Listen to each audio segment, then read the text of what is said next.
Donc, d'abord, je voulais m'excuser de ne pas être là en présentiel aujourd'hui, mais pour des raisons logistiques, ce n'était pas possible. J'aime beaucoup quand le cours est interactif, donc n'hésitez pas à poser vos questions sur le chat ou même en live. Je trouve que c'est plus intéressant si on peut interagir. On va faire le cours en deux parties et donc je m'arrêterai quand l'heure sera terminée et on continuera demain avec ceux qui restent. On a beaucoup de thématiques à aborder sur ces 2 heures et donc je vais essayer de vous montrer le panel de ce qu'on peut faire en cathétérisme interventionnel. Et dans le deuxième cours, ce sera les nouveautés ou ce qui va arriver demain, les trucs un peu hot du moment.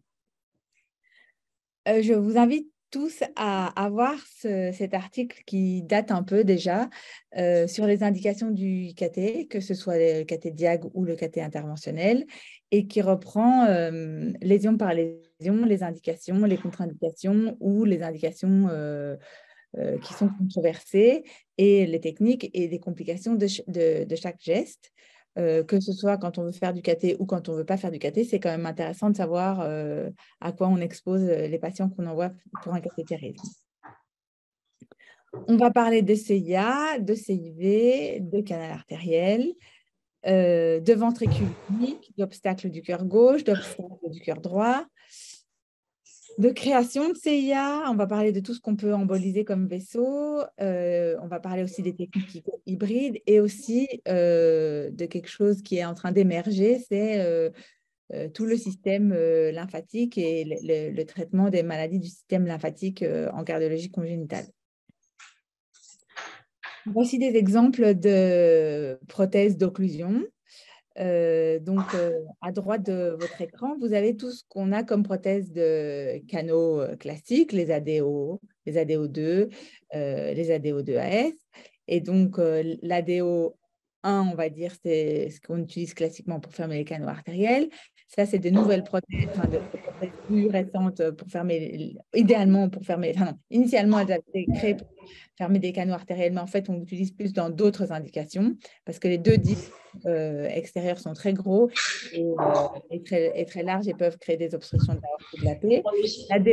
La DO2AS, c'est ce qu'on utilise pour fermer les canaux artériels chez les prématurés. Vous voyez aussi qu'il y a les plugs vasculaires, les AVP, qu'on utilise pour fermer des très gros canaux. Et de l'autre côté de l'écran, il y a deux prothèses qui sont très intéressantes. Celle du bas, c'est la prothèse qu'on utilisait initialement pour fermer les canaux artériels, les coils. Et donc, vous voyez qu'il y a une structure en ressort. Et cette structure est poilue et c'est les poils qui conduisent à la thrombose du canal artériel dans un second temps. Et la prothèse du dessus, un peu comme un parachute, ça, c'est un MVP, c'est un microvasculaire plug. Et l'intérêt majeur de cette prothèse en pédiatrie, c'est qu'elle rentre dans un microcathéter. Et donc, vous pouvez utiliser des introducteurs, des cathéters guides de beaucoup plus petite taille. Et ça permet de traiter des lésions qu'on ne pouvait pas traiter auparavant. Et puis, dans certaines lésions, vous verrez qu'on est amené à utiliser des stents. Et ça, c'est une vieille image des stents les plus utilisés et les plus connus en cardiologie pédiatrique. C'est le CP, le CP stent. Et vous voyez qu'il existe en version non couverte et en version couverte. Vous voyez les deux images du centre, ce sont les stents comme ils arrivent dans leur emballage. Et puis, les stents, une fois qu'ils ont été déployés sur un ballon, et ils ont cette forme-là quand ils sont implantés. Et donc, l'intérêt des stents qui ne sont pas prémontés comme ça, l'intérêt, c'est que vous pouvez choisir le ballon de la longueur et du diamètre que vous voulez utiliser pour traiter la lésion. Alors, le premier vrai chapitre et la première lésion dont on va parler, c'est la CIA. Alors, vous allez voir que les conditions requises, c'est les conditions théoriques. Et en fait, dans beaucoup de cas, on bypass les contre-indications de fermeture percutanée. Donc, on dit idéalement qu'on aime bien que les enfants aient plus de 20 kilos ou plus de 5 à 6 ans. Euh, Bien sûr, on peut le faire quand ils sont plus petits. Techniquement, c'est plus challenging. Et justement, c'est plus challenging. Donc, en général, la fermeture de CIA n'est pas une urgence. Donc, on préfère que les enfants soient un peu plus grands parce que vous pouvez mettre des plus gros accès dans les veines et surtout, les oreillettes sont un peu plus grandes et donc, c'est plus facile de manipuler dans les oreillettes. Alors, il faut une anatomie de CIA ostium secundum. Et il faut que toutes les berges soient présentes. Et sur les livrets qui viennent avec les prothèses, donc qui sont vendus, les AFU, il est écrit que toutes les berges doivent être présentes, y compris la berge rétro-aortique.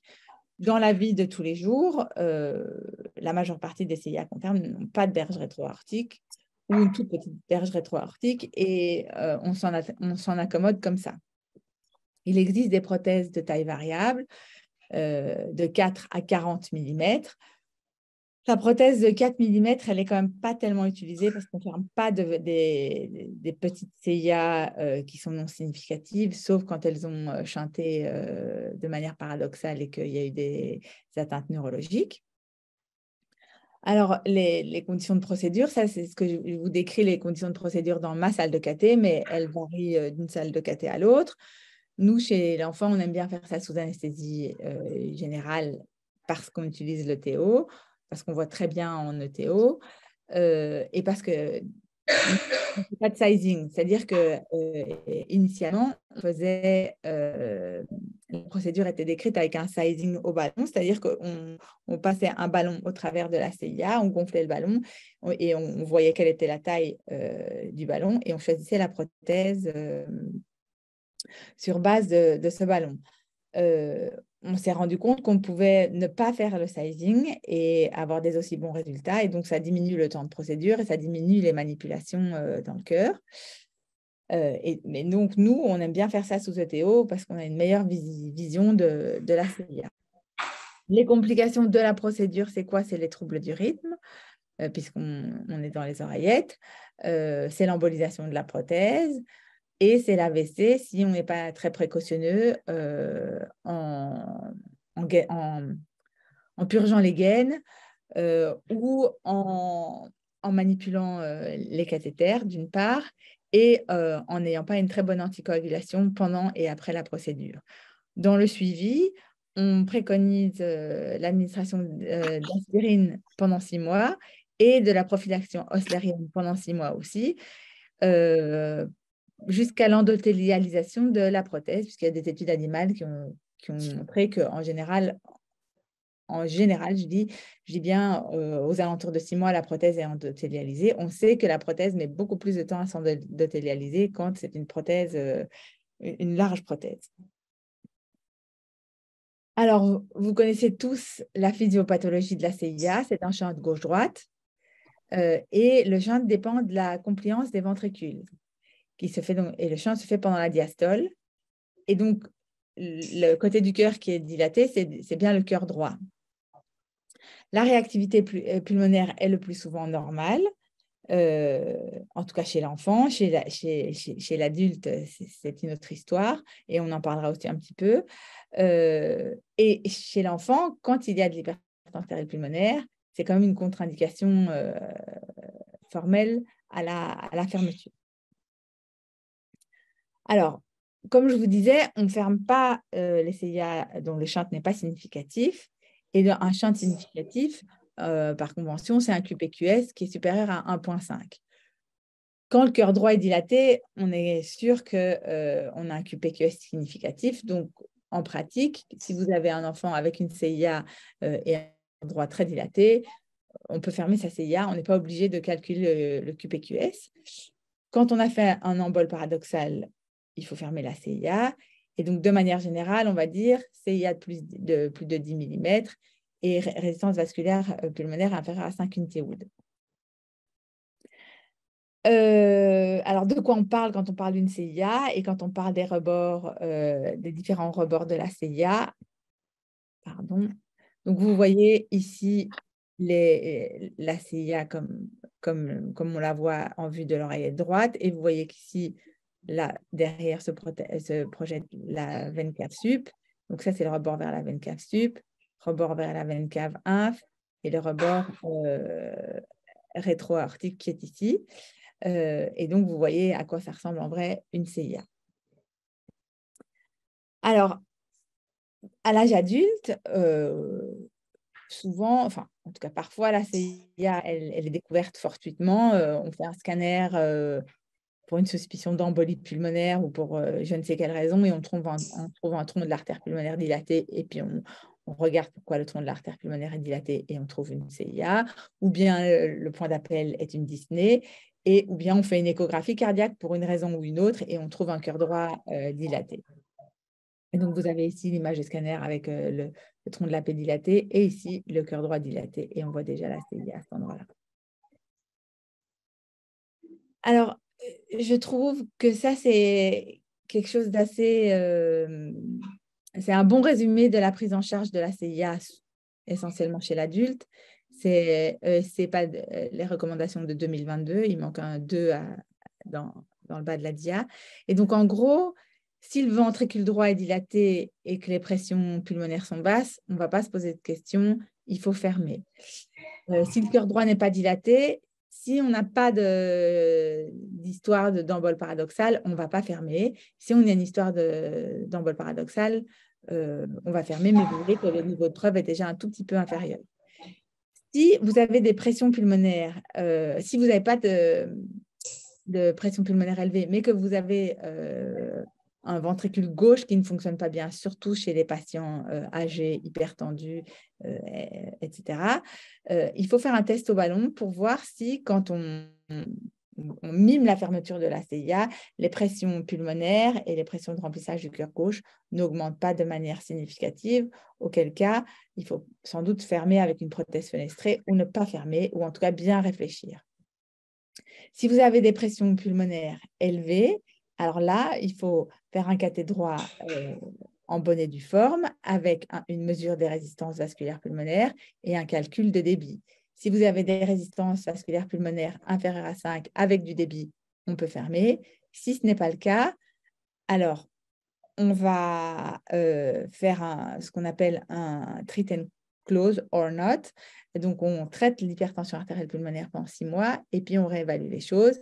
Si les choses n'ont pas changé, on ne va certainement pas fermer. Si les choses ont changé, on peut imaginer, sous réserve et après avoir bien discuté avec tout le monde, une fermeture partielle de la CIA. Alors, quand je vous disais qu'on n'a pas besoin de faire de QPQS chez l'enfant, chez l'adulte, on n'a pas non plus vraiment besoin de faire un QPQS, sauf dans des situations très borderline. On peut calculer le QPQS à l'IRM en mesurant et en faisant un rapport de débit aortique et pulmonaire. Et voici un exemple de calcul de QPQS.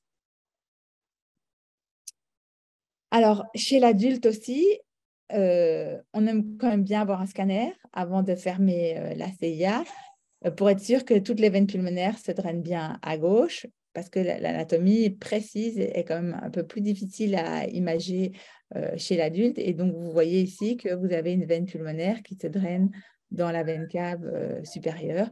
Et donc, le scanner est quand même relativement fréquemment fait chez les adultes. Alors, quelles sont les images d'échographie qu'on aime bien utiliser pour voir la CIA? Donc là, vous avez une coupe 4 cavités et vous voyez le cœur droit dilaté. Vous voyez la CIA avec les berges vers les valves AV et on voit quand même aussi la berge postérieure et on peut bien évaluer la direction du shunt qui doit être bien sûr gauche-droite.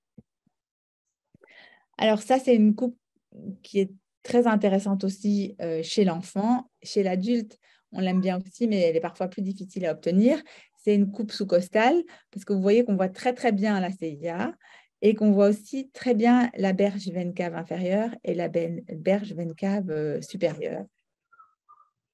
Et donc, la berge veine cave inférieure est parfois assez difficile à voir en ETO. Alors, ici, même chose, vous voyez berge veine cave inf, berge veine cave sup.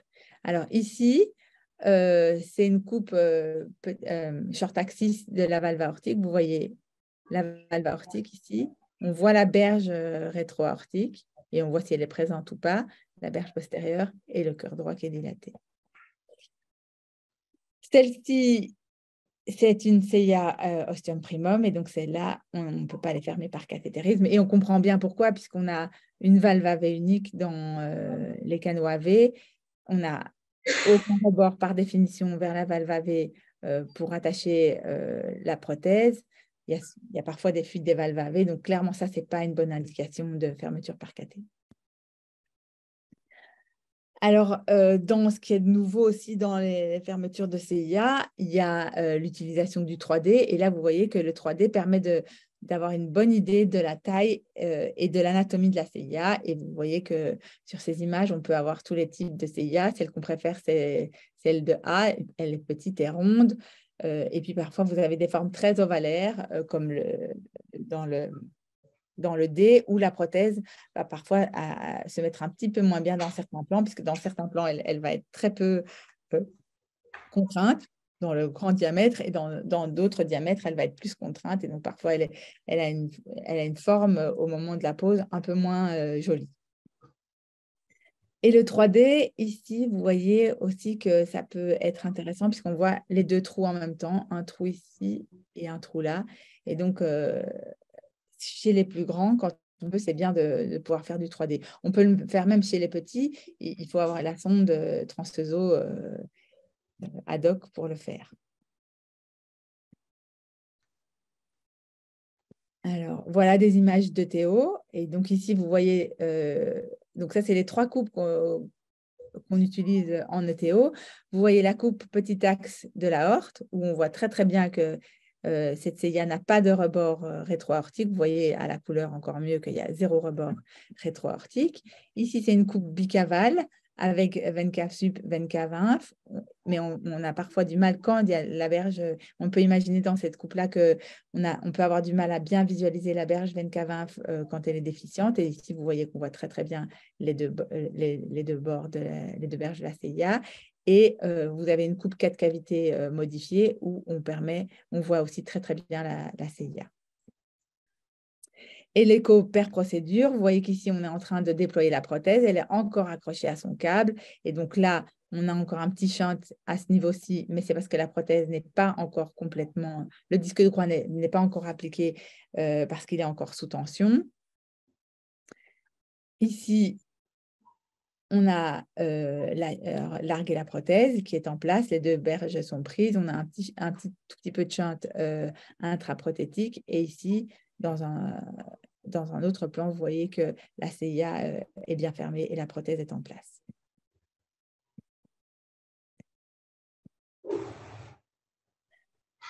Alors, voici… Pardon. Si je veux bien démarrer un schéma de fermeture. Donc, on ponctionne la veine. On la ponctionne un peu plus haut que ça.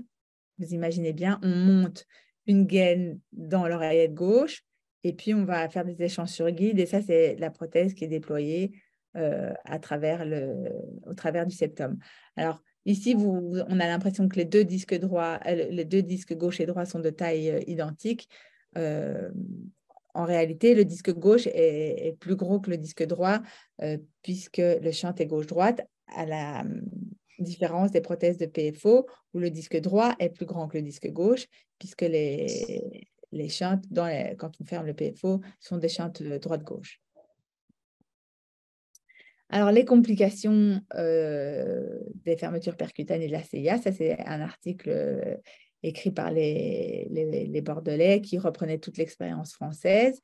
Il peut y avoir donc des érosions cardiaques tardives, il peut y avoir des arythmies, des BAV à distance. Les endocardites, c'est très, très, très rare. Valvulopathie, si la prothèse touche la valve mitrale ou la valve tricuspide, on a vu déjà des cas de fuite mitrale secondaire à une gêne de la mitrale par la prothèse. Il peut y avoir des shunts résiduels et les shunts résiduels sont plus souvent décrits quand il y a un rebord vers la veine cave qui est déficient. Et ces chantes résiduelles peuvent être parfois particulièrement compliquées à traiter par cathé si vous n'avez pas vraiment de la place pour rajouter une deuxième prothèse. Et les AVC, comme je vous ai dit, c'est surtout des AVC per procédure si on ne fait pas attention lors de la manipulation des cathéters ou si on n'est pas très attentif à l'anticoagulation. Le futur des fermetures de CIA, il est situé dans deux plans. D'une part, les prothèses résorbables ou en partie résorbables, comme la prothèse Carac. Ici, vous voyez que les deux disques sont en matériel non résorbable, mais la structure centrale sont des filaments de polymère qui sont résorbables. Et donc, on va se retrouver dans le cœur avec deux petits disques sans métal, avec évidemment pas de... Parce que j'en ai pas parlé, mais il y a parfois des contre-indications, c'est l'allergie au nickel. Donc, avec ces prothèses, il n'y a pas de métal et le risque d'érosion est nettement diminué, en tout cas en théorie, par rapport aux prothèses classiques. La deuxième prothèse qui est très intéressante, c'est la prothèse Way. Il y a d'une part l'AFR, mais ça c'est autre chose, mais donc c'est une prothèse de CIA qui est trouée et celle-là, elle est très intéressante pour tous les patients chez qui on a envie de diminuer le shunt, mais on ne peut pas de le fermer complètement et ça c'est toutes les CIA vieillies avec un peu d'HTAP ou avec défaillance du cœur gauche. Alors, vous savez que jusqu'à il n'y a pas longtemps, quand on donnait le cours, on disait que les CIA sinus venosus ne pouvaient pas se fermer par cathétérisme cardiaque.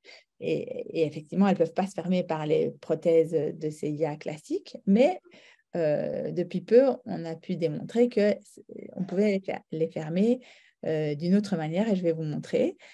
Donc ici, vous voyez sur une coupe sous-costale une CIA très haute, avec la veine cave sup ici et la CIA sinus venosus. Et ici, vous voyez les VP qui arrivent et qui se drainent dans l'oreillette droite. Et donc ici, sur le schéma, on voit que la veine pulmonaire supérieure droite se draine à cheval, parfois ici au ras de la veine cave sup ou à cheval sur la CIA. Alors, comment on fait pour fermer ces CIA-là? On va fermer cette CIA-là. Le principe, c'est de le fermer en redirigeant les veines pulmonaires dans l'oreillette gauche, en les excluant, si vous voulez, de l'oreillette droite, avec la mise en place d'un long stent couvert.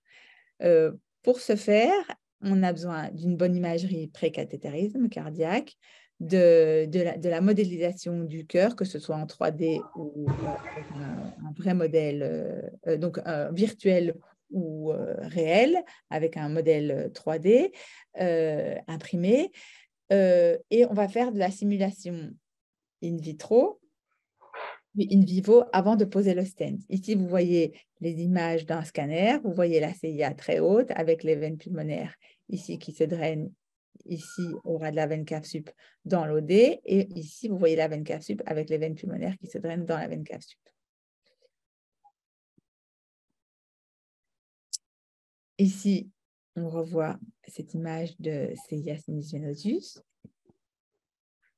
Et ici aussi, cette CIA qui est très, très haute, avec le cœur droit qui est dilaté. Alors, ici, vous revoyez la CIA très haute avec oreillette gauche, oreillette droite. De nouveau, ici, la CIA très haute. Alors, quand je vous disais, on va faire de la simulation ex vivo, ici. Donc, on va imprimer le cœur et on va mimer ce que ferait le stent dans ce cœur, parce que la complication redoutée, c'est l'occlusion des veines pulmonaires si l'anatomie n'est pas bonne. Une fois qu'on a fait ça, on va faire de la simulation in vivo, et c'est-à-dire que pendant le cathétérisme cardiaque, pré-implantation, on va gonfler un ballon qui va mimer le stent et voir, en injectant et en mesurant la pression dans les veines pulmonaires avec un cathéter dans les veines pulmonaires, qu'on n'occlue pas les veines pulmonaires. Et ici, vous avez les images de Théo, et vous voyez qu'ici, on mime le ballon et on voit que les veines pulmonaires sont perméables.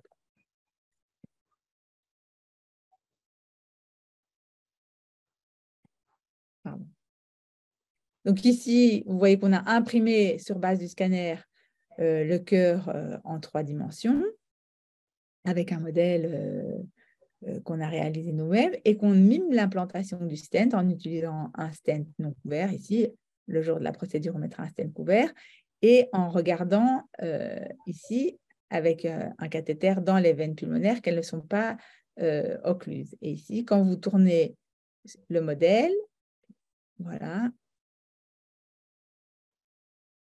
là, on voit la CIA ici, avec les veines pulmonaires qui ne sont pas occluses et avec le stent qui est en place.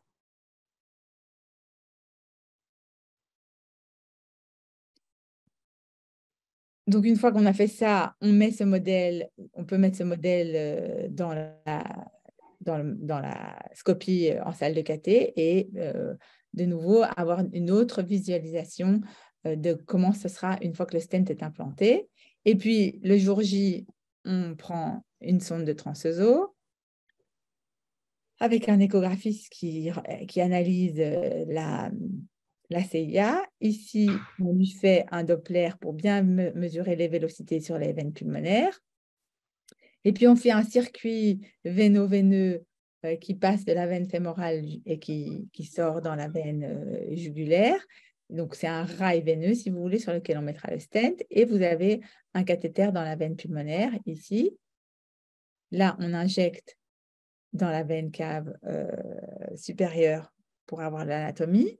Ici, on a mis un ballon pour mimer, comme je disais, une simulation in vivo, mimer comment va être le stent. Et ici, vous avez l'échographie avant la mise en place du ballon.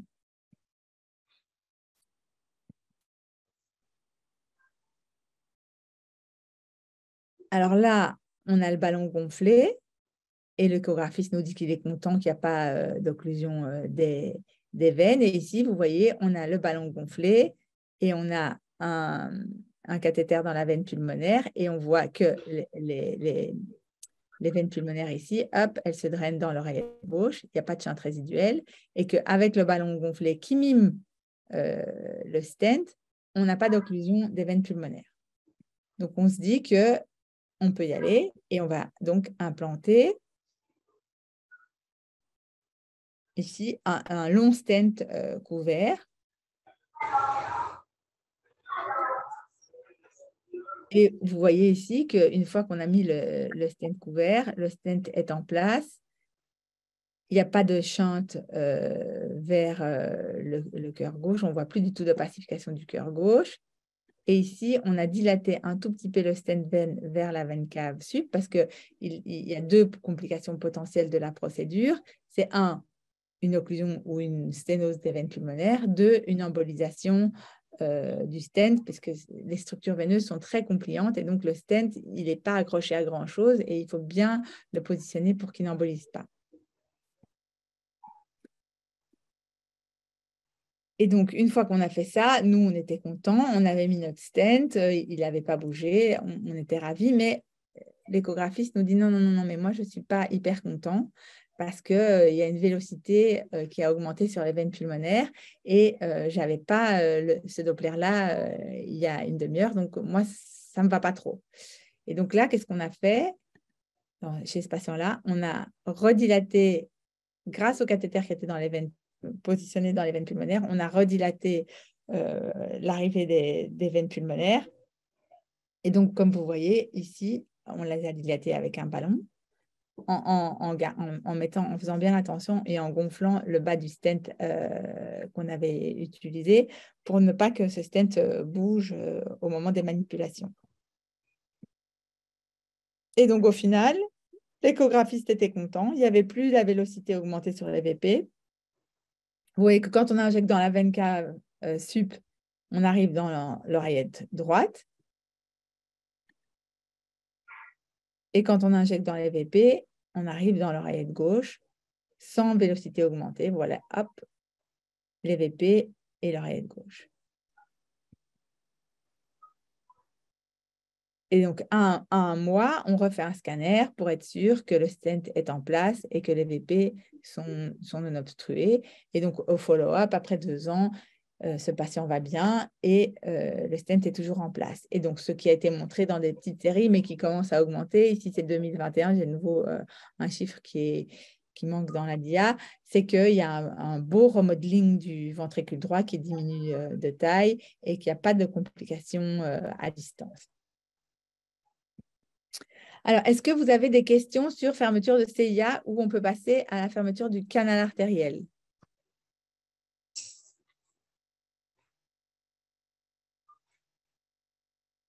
S'il n'y a rien sur le chat, je continue. Vous êtes en train d'écrire. Ah, il y a une petite question. Pour la taille des berges, on dit qu'une berge significative, c'est 7 mm. Pourquoi 7 mm? Parce que le disque central de la prothèse est comme ça, mais qu'à gauche, vous avez 7 mm en plus. Attendez, je viens de faire court et les étudiants avaient beaucoup aimé que je leur montre la prothèse une seconde.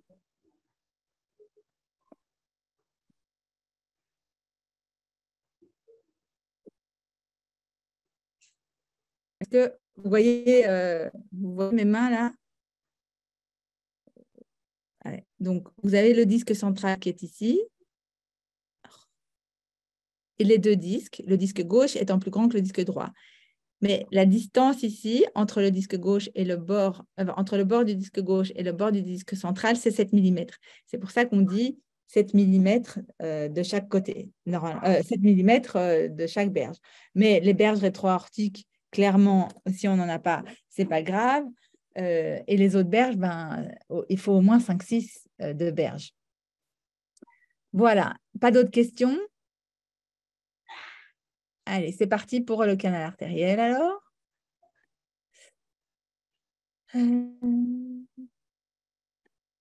Alors, le canal artériel, là, vous avez la classification de Krishenko avec toutes les formes de canal artériel qui existent. Et donc, vous avez des canaux artériels coniques, vous avez des canaux artériels longs, vous avez des canaux artériels courts, vous avez des grands et des petits. Je dirais que ce qui est le plus difficile à traiter, sans doute, c'est les canaux artériels très larges et très courts. Ou bien les canaux artériels très, très larges chez les tout petits. Ça peut aussi être un challenge. Et donc, comme toujours au cathétérisme, l'évolution, ça a été de faire des enfants de plus en plus petits avec des canaux artériels de plus en plus larges. Et on a pu faire ça grâce à la standardisation de la procédure, à la miniaturisation des prothèses qu'on utilise et des systèmes de délivrance, donc des gaines de délivrance des prothèses. Et grâce chez les plus petits à la modification de la technique et qui fait qu'on n'utilise plus que la veine. Dans cette classification, vous voyez qu'elle va de A à E. Il existe aussi la classification F, qui est le canal de forme fétale, et ça, c'est le canal artériel. Je vais vous montrer un exemple qu'on ferme quand on ferme les canaux artériels des prématurés.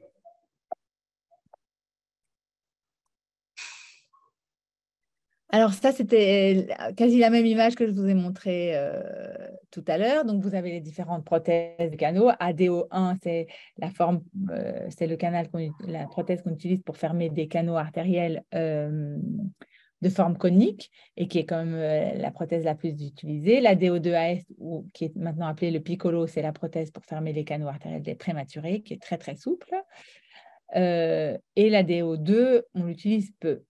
Les indications de fermeture, c'est les fermetures de champ gauche-droite, c'est-à-dire un champ significatif.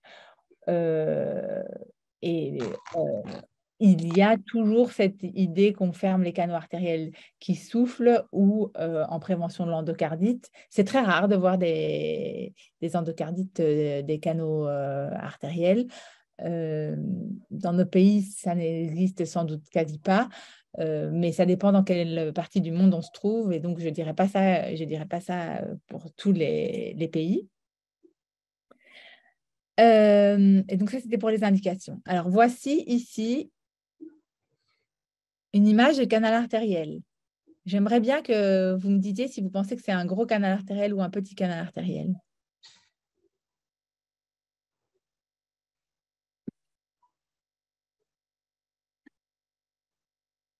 Personne ne veut se mouiller?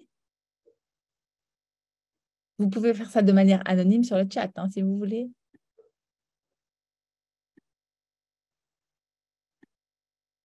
Il y a quelqu'un qui dit qu'il est gros. Est-ce que vous êtes d'accord ou non?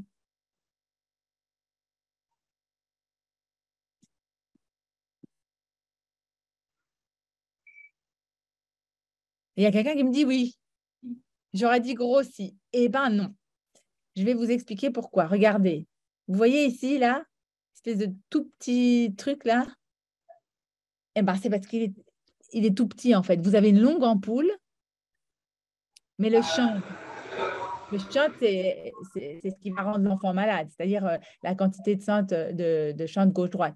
Ben, c'est tout petit. Ici, on ne voit quasi pas l'artère pulmonaire.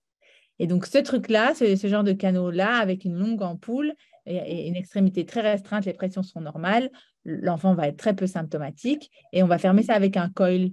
Vous vous souvenez, les coils, c'est le truc que je vous ai montré avec des poils. Et donc, vous mettez une petite spire du coil dans l'artère pulmonaire et le reste dans l'ampoule. Et ça, on le ferme avec un abord artériel uniquement. C'est-à-dire qu'on va utiliser cette sonde que vous voyez là, qu'on a utilisée pour faire l'angiographie. On va pousser le cathéter dans l'artère pulmonaire en entrant avec un guide, et puis on va aller mettre le coil par l'artère, par l'aorte. Donc ça, c'est une procédure qui est assez rapide. Alors là, maintenant, la question à 2 balles, c'est un gros canal ou un petit canal?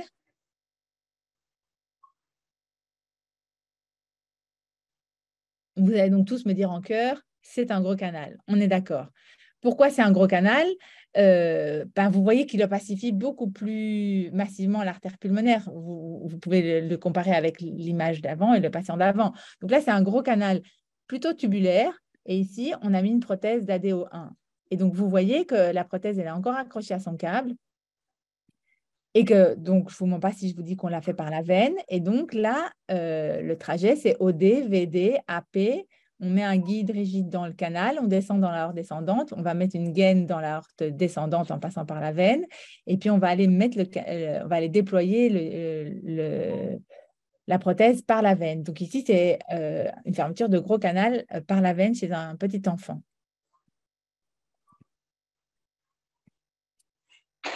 Alors, ce qu'on fait maintenant aussi beaucoup, c'est la fermeture du canal artériel chez les prématurés. Et donc, ça, c'est avec la prothèse Piccolo ou ADO2AS que je vous ai montré. La procédure est très différente de la procédure qu'on ferait chez un grand enfant parce que c'est une procédure essentiellement éco-guidée. Et donc, on va se baser sur l'échographie pour choisir la prothèse et aussi pour déployer la prothèse. On ne va pas faire d'angiographie parce qu'on a démontré que ce n'était pas nécessaire, que l'échographie était suffisante, que le produit de contraste est délétère chez les tout petits bébés et qu'on a de très bons repères sur la scopie de profil. Il y a des équipes qui commencent à faire ça sans rayon du tout. Nous, pour le moment, on a encore pris le parti d'utiliser les rayons, un minimum, mais encore des rayons pour naviguer dans le cœur. Et donc, les repères, c'est la trachée et la sonde thermique. La sonde thermique montre le rebord, enfin, l'aorte, et la trachée montre l'endroit où se situe toujours le canal artériel. Quand je vous disais que c'est un type F, vous voyez que c'est un long tuyau. Donc, il n'y a pas du tout de forme conique et en général, il est très, très long, sans restriction ou quasi pas de restriction au bout pulmonaire. Cette procédure, elle est challenging, mais pas seulement pour le cathétériseur. Il faut transporter les bébés. Ils sont intubés et ils sont intubés en néonate. Et tout ce qu'on va faire, ça va être de minimiser le temps en salle de cathétérisme parce que la salle de cathétérisme est un environnement hostile pour ces tout petits patients. Ils se refroidissent, ils ne sont pas avec leur équipe de soignants de néonate. Donc, il faut qu'ils restent avec nous le moins de temps possible. Donc, il ne faut pas qu'ils aient froid, il faut qu'ils aient été intubés, et ils sont le plus souvent intubés en salle, enfin, ils sont toujours intubés en néonate. Ils sont ventilés, contrairement à ce qu'on fait d'habitude, avec le respirateur de la néonate, parce que les circuits de ventilation ne sont pas adaptés pour les tout petits. Et si on met un 800 grammes, si on connecte un 800 grammes à notre machine d'anesthésie, en 10 minutes, il va avoir 100 de PCO2. Les accès sont aussi compliqués. Il faut qu'il vienne déjà avec sa perfusion. Il est hors de question de commencer à devoir lui mettre une perfusion en salle de cathé. Et la ponction de la veine fémorale À 800 grammes, ce n'est pas la même chose que quand ils sont plus grands. Donc, ça se fait essentiellement sous écho. Alors, ici, vous voyez une image de canal artériel. Je vous ai dit, c'est un espèce de gros tuyau qui a souvent la taille de l'aorte de l'artère pulmonaire qui chante gauche-droite uniquement. Et donc ici, vous voyez qu'on largue la prothèse sous contrôle échographique, puisque c'est celui qui fait l'écho qui est le cerveau de la procédure. C'est lui qui choisit la prothèse et c'est lui qui décide où on l'implante. Et donc, vous voyez ici qu'on a le rapport, enfin, les repères de la trachée qui est ici et la sonde thermique qui est là. Parfois, les poumons sont tellement malades qu'on ne voit même pas la trachée quand ils sont très, très bronchodysplasiques, mais je pense que les repères sont quand même très, très intéressants dans ce genre de procédure. Et alors, ce qu'on adore voir, c'est cette vue-là, c'est, vous voyez la prothèse qui est en place. Là, je ne voulais pas montrer, mais en général, on aime bien voir cette vue-là avec le câble de prothèse encore en place. Et donc, il y a un, pas de chante résiduelle. Deux, les vélocités dans l'aorte sont basses. Là, vous devez me croire sur parole, mais donc on fait les Dopplers de l'aorte et de l'artère pulmonaire gauche. Et il faut que les vélocités soient de moins de 2 mètres par seconde pour pouvoir larguer la prothèse. Sinon, on peut avoir comme complication une coarctation de l'aorte et même des coarctations de l'aorte tardive ou une sténose de l'artère pulmonaire gauche. Alors, est-ce que vous avez des questions sur la fermeture du canal?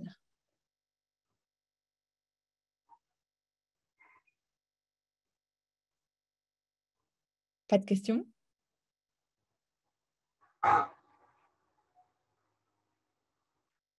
Alors, on passe à la CIV. Je regarde l'heure. OK. Alors, la CIV, il y a différentes prothèses de CIV qui existent. Ça, c'était les premières prothèses de CIV, qui étaient des prothèses assez rigides et asymétriques pour fermer les CIV périmembraneuses. Et elles ont eu comme complication un haut taux de BAV parce qu'elles étaient trop rigides et qu'elles prenaient le nœud AV en sandwich, y compris des BAV tardifs. Et donc, depuis lors, certaines équipes refusent toujours de fermer les CIV périmembraneuses. Bon, heureusement, d'autres équipes se sont détendues et ont accepté de commencer à fermer les CIV périmembraneuses. Et pour les CIV musculaires, il n'y a plus de débat, elles se ferment très bien par cathétérisme. Il y a d'autres prothèses. Les prothèses de canaux artériels, on les utilise pour des CIV avec des gros anévrismes de la tricuspide. Et donc, dans l'anévrisme de la tricuspide, on va venir enquiller le grand disque ici. Et ceci, on va le mettre du côté droit. Vous avez les coils NIT occluder, mais je n'ai jamais utilisé. Et il y a comme des lésions de la valve aortique ou des shunts résiduels avec hémolyse. Donc, elle est quand même pas tant que ça utilisée. Et puis, il y a cette prothèse-là, qui est une prothèse chinoise, qui s'appelle dans la littérature le connard. Mais vous imaginez bien que pour des raisons assez claires, elle a changé de nom en France. Et elle ne s'appelle plus le connard, mais elle s'appelle le MFO, Multi-Functional Occluder. Cette prothèse, on peut la visser de part et des deux côtés. Ce qui est très intéressant parce que ça veut dire que pour une même prothèse, on peut soit la libérer par l'aorte, soit la libérer par le cœur droit. Je vais vous montrer un exemple. Et donc, cette prothèse est très souple, est très maniable. Elle vient dans des petites gaines de délivrance. Et donc, c'est vraiment maintenant, je pense, devenu la prothèse de choix pour fermer les CIV. Alors, il y a quand même des limites. Les limites, c'est le poids. Il faut quand même que les enfants aient un poids raisonnable pour fermer les CIV, pardon. L'indication, ben, on va pas fermer, enfin, en tout cas, nous, on ne va pas fermer des CIV de type lobripédie, parce que je ne sais pas si vous avez eu le cours des CIV lobripédie, mais c'est des CIV qui sont en tout cas, on a l'impression à l'échographie qu'elles sont petites, mais en fait, c'est parce qu'elles sont fermées par la cusp aortique. Alors, vous imaginez bien qu'avec une déformation de la cusp aortique, vous imaginez bien qu'aller mettre une prothèse là-dedans, ça peut, à distance, déformer encore plus la valve aortique. Donc, il faut faire attention aux lésions de la valve aortique et aux lésions de la valve tricuspide, et attention aux shunts résiduels qui sont des shunts à haute vélocité et qui peuvent conduire à de l'hémolyse. Alors ça, c'est les études récentes sur les nouvelles prothèses, et vous voyez qu'avec les prothèses de MFO, donc appelé Connard aussi, les taux de succès sont très importants, avec un peu de shunt résiduel, mais pas d'hémolyse. Et ce shunt résiduel diminue dans le follow-up, et avec très, très peu ou pas de BAV. Donc ça, je pense que c'est vraiment la prothèse de l'avenir.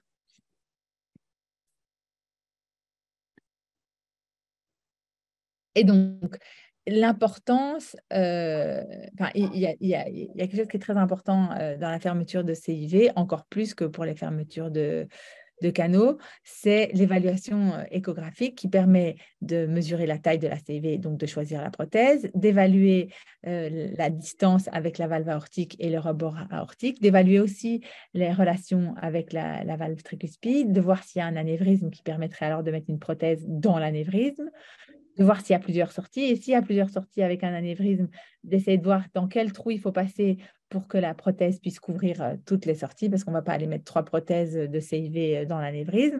Et comme je vous disais, s'il y a un lobripédie, se dire que c'est plutôt une contre-indication, c'est une contre-indication à la fermeture.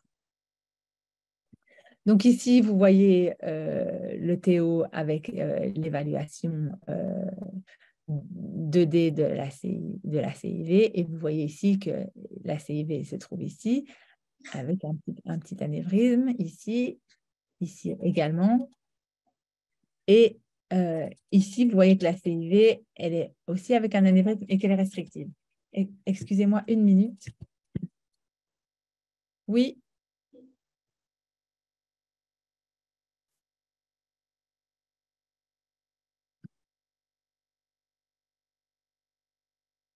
Tu l'as bien vu les deux?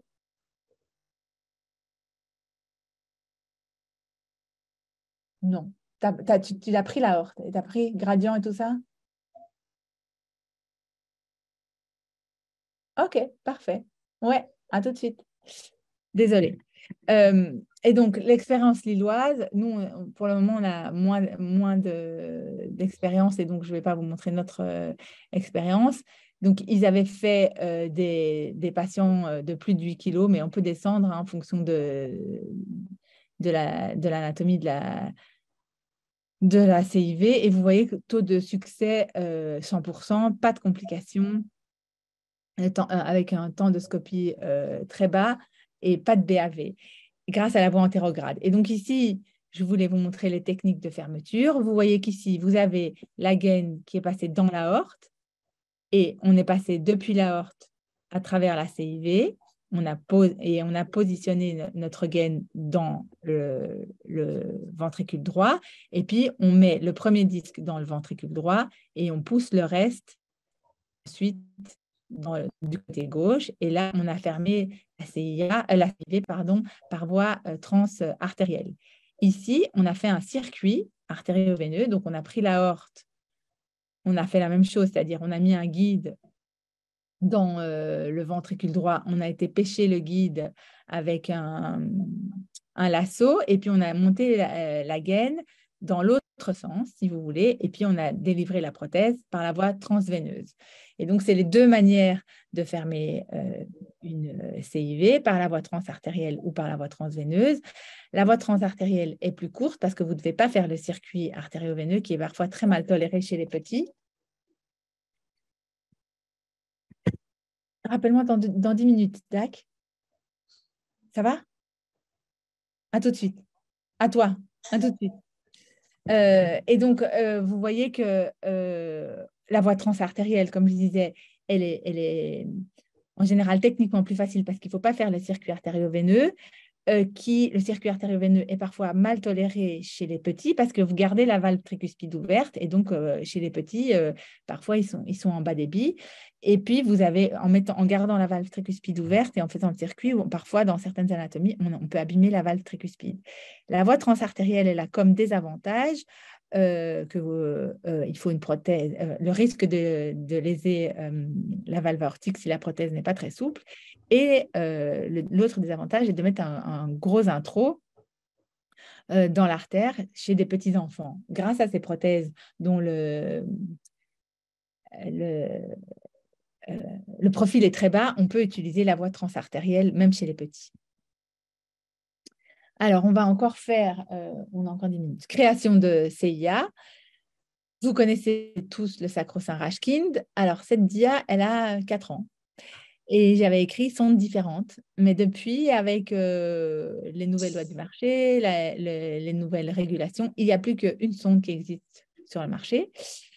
Techniques différentes, oui, on peut y aller avec, on peut monter à travers la CIA, à travers le FOP restrictif avec un cathéter et un guide et faire des échanges, ou y aller directement avec la sonde.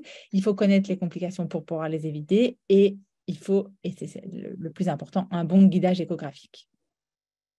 Vous connaissez tous cette image qui est que le Rashkind a pour but d'améliorer le mixing dans les transpositions des gros vaisseaux et donc de sauver la vie des enfants. Et donc, même si vous n'avez pas l'habitude, si un jour vous êtes le seul à pouvoir faire un Rashkind et à sauver l'enfant, il faut le faire.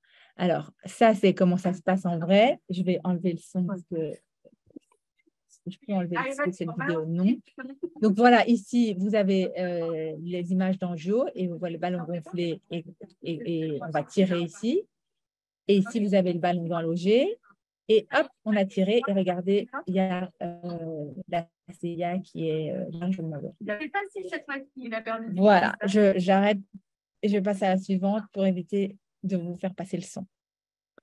Donc, les complications du Rashkind, c'est quoi? C'est les troubles du rythme, si on ne fait pas attention. C'est la lésion de la valve mitrale ou de la valve tricuspide. Et ça, on peut les éviter grâce à un bon guidage échographique ou la lésion de l'auricule. Et ça, c'est si on gonfle le ballon trop loin dans l'oreillette gauche. Et ça aussi, grâce à un bon guidage échographique, on peut éviter cette complication. Création de CIA à d'autres moments qu'en période néonatale, c'est les patients en ECMO avec des CMD ou des CMR très sévères qui sont en œdème pulmonaire. Il faut aussi un guidage échographique parce que les rapports sont modifiés. En général, l'oreillette gauche est très, très tendue et donc sur un angio, en tout cas, ou en scopie, on n'a pas exactement les mêmes repères que d'habitude. Et donc, voici un exemple.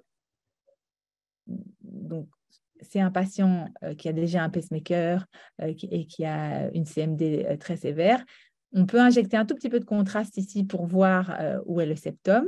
Et puis après, avec une aiguille transseptale, et sous guidage échographique, on va rentrer dans l'oreillette gauche, donc ponctionner l'oreillette gauche. Et puis, on va mettre un guide dans les veines pulmonaires ici. Et on va gonfler des ballons de taille progressivement croissant sous contrôle échographique jusqu'à ce que l'échographiste dise, voilà, tu as fait une CIA de taille suffisamment grande pour décharger l'oreillette gauche, pour baisser la pression de l'oreillette gauche. Donc, comme ça, vous déchargez les poumons, vous traitez l'œdème pulmonaire. En général, l'ECMO tourne mieux et surtout, les patients peuvent arriver à la transplantation, par exemple, avec des poumons qui sont moins abîmés et moins gorgés d'eau.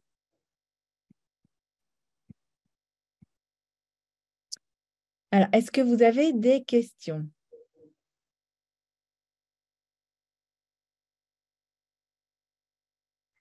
Non?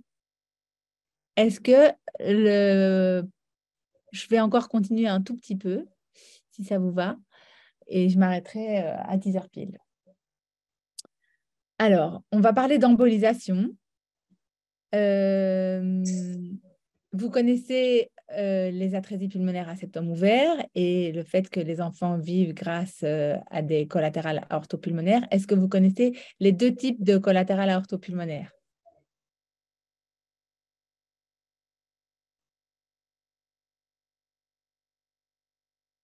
Non? Oui? Communicant et donc ou pas? Parfait. Et c'est quoi la différence? Qu'est-ce qu'elles ont, les communicantes? Elle communique avec quoi?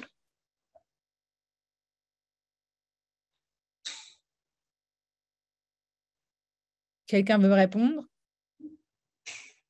Non? Bon, donc les communicantes, elles communiquent avec la paix native. Ça veut dire que quand le chirurgien il a mis en continuité la paix native et le ventricule, elles sont plus nécessaires. Par contre, les non-communicantes ne communiquent pas avec la paix native. Et donc, c'est la seule irrigation du poumon. Donc, si vous bouchez une AP, une MAPK non communicante, vous créez un infarctus pulmonaire et vous avez une perte de ce lobe pulmonaire. Alors que si vous bouchez une MAPK communicante quand le chirurgien a déjà opéré l'enfant, eh ben, vous supprimez une source de chante gauche-droite inutile. Et ici, vous voyez un enfant qui a déjà été opéré et qui a ici deux MAPK et qui opacifie la pénative qui est ici. Et donc, celles-là, typiquement, on peut les fermer en mettant des coils ou tout ce qu'on veut comme matériel. Ici, c'est un patient qui avait une tétralogie de Fallot extrême avec des multiples collatérales qui étaient communicantes. Et vous voyez qu'il a un plug là, un plug là, un plug là, un ici. Et donc, et là, vous voyez la grosse MAPK ici. Hop, et ici. Et donc, on bouge tout ça en préopératoire pour faciliter le travail du chirurgien. Alors, ici, qu'est-ce que c'est?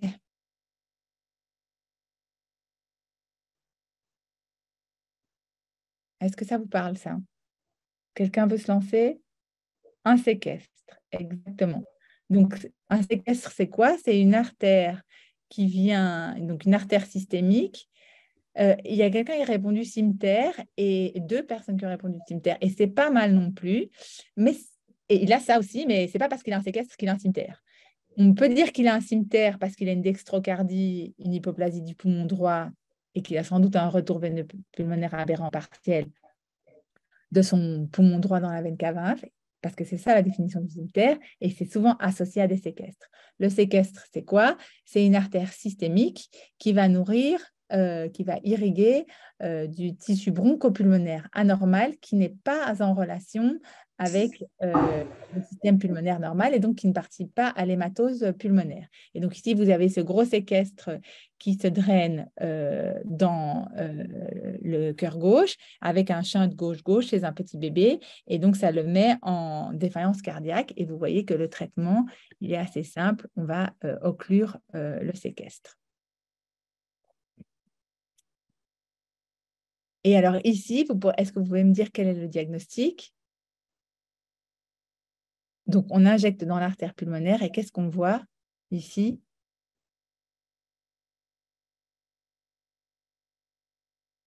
Eh bien, justement, la veine de cimetière. Et donc, ce patient-là, il a un cimetière avec sa veine de cimetière qui est ici et qui se draine comme le sabre qui a la forme du sabre de cimetière. Et c'est pour ça qu'il a, ça s'appelle une malformation de cimetière.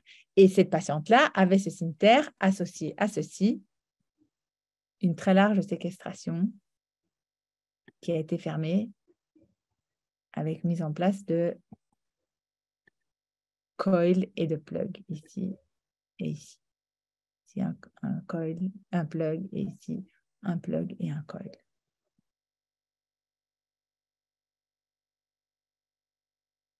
Je pense que je vais terminer par ce patient-ci. Quelle est cette lésion? Qu'est-ce que vous voyez ici? Qu'est-ce qu'on a opacifié?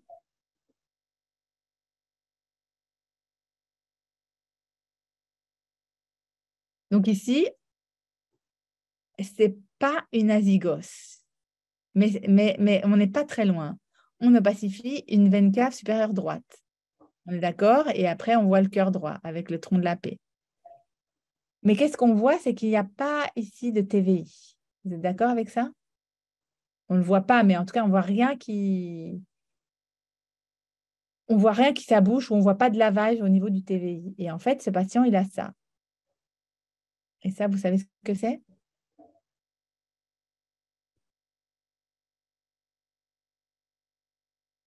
C'est une veine cave supérieure gauche, exactement, une veine cave supérieure gauche allongée. Et c'est quoi les symptômes alors? c'est 92 de SAT, une désaturation modérée. Exactement. Et donc ça, on peut le fermer par cathétérisme en mettant un plug. Alors, on va dire oui, mais il va avoir la grosse tête. Eh bien non, il va y avoir des collatérales veineuses qui vont se développer et il n'a pas du tout eu la grosse tête. Par contre, il était plus bleu après.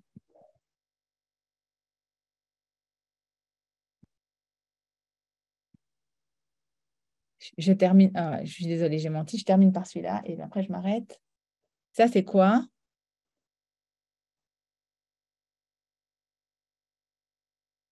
On est où? Une fistule, oui. Une fistule de quoi? Coronaro-camérale, exactement, une fistule coronaire. Et donc, elle part du système coronaire gauche, on est d'accord. Elle ne va pas au sinus coronaire, elle va dans le ventricule droit. Et donc ça, on l'a fermé par voie artérielle en mettant un plug ici. Et là, on voit très bien, en mettant le plug, vous voyez qu'elle se draine dans le VD avec un sac anévrismal en distalité et un coil. Et vous voyez qu'on voit, une fois que la fistule est fermée, on voit très, très bien réapparaître la coronaire native. Et donc, le traitement des fistules coronaires, vous pouvez avoir des fistules proximales ou distales en fonction du lieu de naissance par rapport au réseau coronaire natif. Elles sont symptomatiques par le shunt gauche-droite qui peut être assez important ou par le vol coronaire. Depuis le réseau gauche ou droite, et la voie de sortie, c'est les ventricules ou les oreillettes. On peut la fermer par la veine avec un circuit artério-veineux, c'est-à-dire qu'on va passer dans la coronaire et sortir dans la veine, et je vais vous montrer, ou par l'artère. Et de plus en plus, on a tendance à les fermer par l'artère avec les nouvelles prothèses et dispositifs qui existent. Et donc, voici ici, et on va terminer par ça pour aujourd'hui, on le ferme ici par l'artère, c'est-à-dire qu'on a un cathéter ici qui va dans la coronaire et on arrive dans le trajet fistuleux et on va mettre un plug dans le trajet fistuleux. Et l'autre trajet, c'est que vous allez faire un circuit artério-veineux et puis alors vous allez aller le fermer par la veine. Et ça, c'est surtout pour les fistules qui s'abouchent dans l'oreillette droite. Voilà, on en a fini pour aujourd'hui. Vous n'avez pas de questions?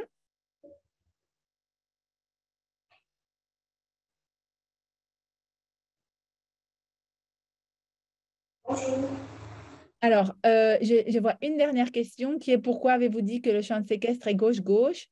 Parce que dans ce cas-ci, c'était un séquestre qui arrivait dans l'oreillette gauche. Et donc, c'est un shunt gauche-gauche. Il y a parfois des séquestres, les séquestres extrapulmonaires, qui, eux, se drainent dans le réseau systémique. Et donc, là, on a un shunt gauche-droite. Si ça se draine dans l'OD, par exemple, c'est un shunt gauche-droite. Donc, il y a des shunts gauche-gauche et des shunts gauche-droite. Alors, on va laisser la parole. Bonjour. Oui, M'entendez? oui, C'est Diane. J'avais une petite question, s'il vous plaît. Est-ce que oui. vous pouvez revenir sur les inconvénients? Je l'avais noté pourtant. En fait, vous avez parlé de la voie artérielle concernant la fermeture des... Combien je l'avais? Je sais plus. Bon, on se revoit demain, hein, sinon. Oui, oui, oui. Enfin, je retrouve plus la question. C'était juste avoir les inconvénients d'une méthode que vous avez expliquée, mais je n'avais pas bien entendu. De manière générale, chez l'enfant, la voie artérielle, on est gêné quand ils sont tout petits par la taille des introducteurs qu'on peut mettre pour tout. Et c'est pour ça qu'on a la voie veineuse qui est une voie alternative où on peut mettre des plus gros introducteurs chez les tout petits bébés, que ce soit pour la CIV ou pour la fistule coronaire. Après, le désavantage de la voie artérielle pour les CIV, c'est qu'il faut passer la valve aortique avec la prothèse et donc il ne faut pas abîmer la valve aortique. Ah, ok, c'était ça. C'était au niveau des CIG. Donc, c'était surtout ne pas abîmer La valve la aortique. voie. Ouais. Merci. Voilà, on se retrouve demain, même endroit, même heure. À demain. Bonne journée.